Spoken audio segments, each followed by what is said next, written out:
Hello, my name is Ezogwine Chukadin, and I am a Nigerian. The story I'm about to narrate to you is the experience I had when I traveled to Syria to view the World Cup final, which Syria hosted. The topic of my essay is What is the cost of peace? My title is the answer that the ultimate cup brings. Peace, peace, we feel it all. It is a mantle that one cannot drop. Pride, pride, we have it all. If compared to life, it is not worth a drop. Love, love, we need it all. And that is the reason we should all give it. Boom, boom, we hate it all. And that is the reason we should all leave it. Dad, we are ready. That was the voice of my first son. I had to stop reciting rhymes to my baby girl and take my family to the football stadium where we were to view the World Cup final match. My family and I checked out of the hotel. It was a really nice serene environment. We got into the car. It was big enough to comfortably accommodate 6 passengers. I sped down the highway. We could not be late. The road could get congested. The stadium could get filled up. All these and numerous other thoughts went through my mind as I drove. My first son was anxious. He was a lover of soccer. It was part of the reason we traveled down to Syria. Gosh, the traffic was getting slow. The city of Aleppo was buzzing with activities. Everyone seemed to be heading towards the stadium to view the match that made history.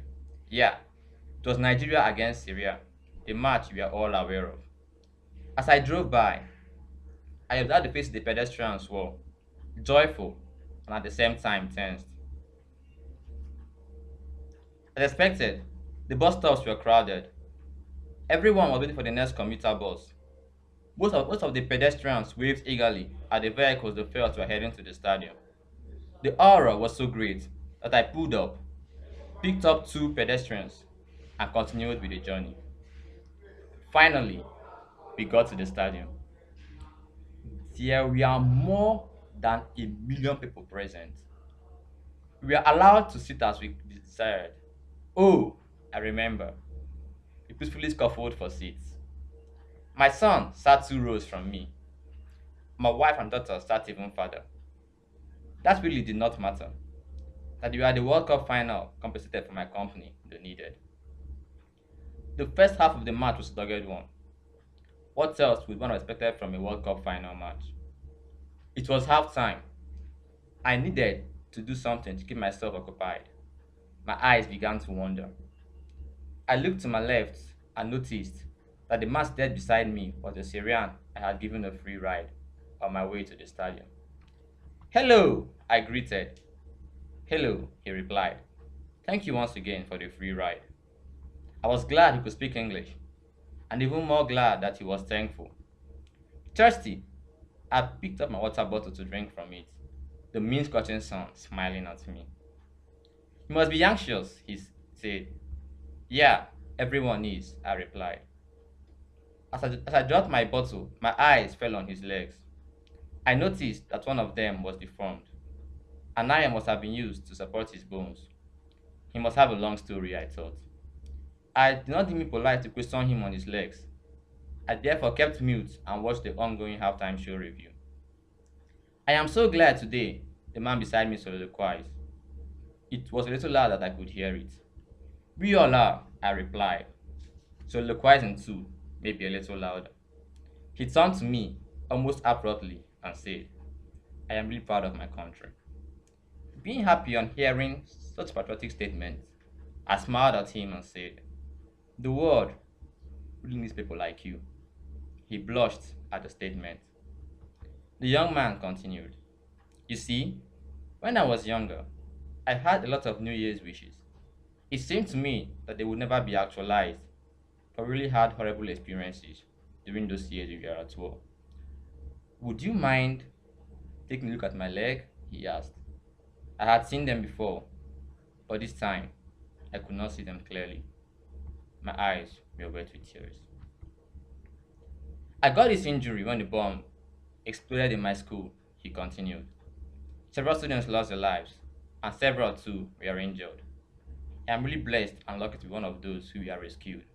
Yes, you really are, I replied, but this time in a sober voice. The heartbreak was over. The discussion had to be curtailed. I could not afford to miss a second of the match. Despite my efforts to politely end the discussion, the young man continued. I understood, therefore I listened. My parents were killed in a similar event too, when the bombshell exploded at the hospital where they went to purchase drugs for my little brother, he said. May their souls and that of my little brother rest in peace, he continued, this time in a calm voice. Amen, I thundered. He smiled and continued. During those times, children were in psychological trauma due to fear. This made some of them to become dumb and some mentally deranged due to the effect of chemical weapons on their neurons. I always remember a statement my teacher at high school loves making, he said.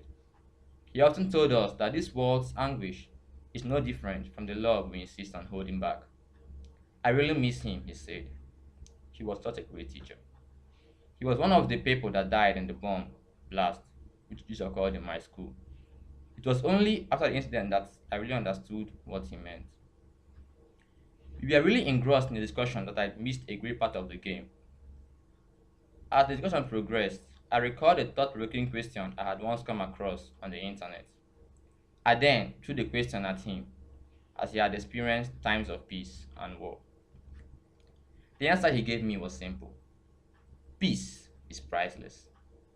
If there is anything that has a cost, it is the lack of peace. The cost of the lack of peace is my experience I just shared with you. Not satisfied with the reply, I asked him the question for a second time. He turned to me and smiled, after which he said, if there is anything that has to be given out for peace to be, it is love, and love is priceless. I was really satisfied to have met such a good natured man, and I still regret to this day that I did not ask of his name or telephone number. I must have been so engrossed in the discussion that I forgot to ask. The match had come to an end. My family and I got into the car. I shared my experience at the stadium with my family and was surprised that they had even more interesting and inspiring experiences to share. Coincidentally, they had asked their side mates the same question, all thanks to the fact that I had first made the question a food for thought to them. My wife came with the answer a young Syrian lady gave her. The cost of peace is greed, envy, and pride, she said. If humanity could give up all this, joy, harmony, and love would reign. She looked at me with a smile on her face and asked, you remember the Boko Haram insurgency? I nodded in the affirmative. My wife was a volunteer who provided aid to those who were affected by the Boko Haram terrorist group discharge activities while in college. It is something that she is really proud of. I still commend her for the sacrifice she made. My son came with the answer a young Syrian boy about his age gave him. The cost of peace is not being able to host the World Cup. If there is nothing, if there is no peace, you cannot host an ultimate cup. I laughed out loud on hearing this. Albeit how simple it sounded, it was still true. My taller daughter gave me an answer too. She called me daddy properly for the first time. Of course, we all knew the outcome of the match and who the champions were. It was more than a decade since Syria had been at peace. A 7-year-old son would not believe the story of the gruesome war Syria had once experienced. Well, that was history. The world is much better now. Son, I am ready. I needed my son to take me to the National Museum of Aleppo. It is one of the best in the world. Who can behold the beauty of Syria? Thanks.